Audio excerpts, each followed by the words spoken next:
Suite à la décision du président de la République démocratique du Congo, Antoine Félix Tshisekedi, sur le changement radical de la Constitution, plusieurs manifestations ont été déclenchées par les populations. Mais lentement, sûrement, la farouche opposition du peuple commence à s'exprimer contre cette décision de la révision et du changement de la Constitution.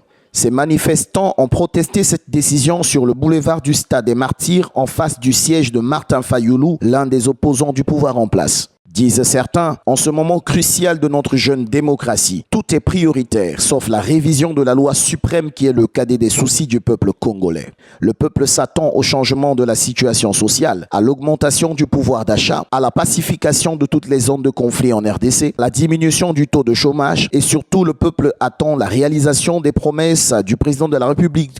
La construction des routes, l'accès à l'eau potable et à l'électricité, à l'égalité de tous les citoyens devant la justice. Aucune disposition de cette Constitution n'empêche la réalisation de toutes ces promesses. D'autant plus que l'article 219 de la Constitution stipule que aucune révision ne peut intervenir pendant l'état de guerre, l'état d'urgence, l'état de siège, ni pendant l'intérim à la présidence de la République, ni lorsque l'Assemblée nationale et le Sénat se trouvent empêchés de se réunir librement. Signalons que les autorités de la République démocratique du Congo ont décrété l'état d'urgence depuis plus d'une année suite aux attaques de l'armée rwandaise à l'est de la RDC. Cette décision du président de la République, Antoine Félix Tshisekedi, a réveillé un cri d'alerte dans toutes les couches organisationnelles, parmi lesquels Maître Jean Bosco Lalo, président de la coordination nationale du Conseil de l'apostolat des laïcs catholiques du Congo, soutient la position de la SANCO et dit non au changement de la Constitution.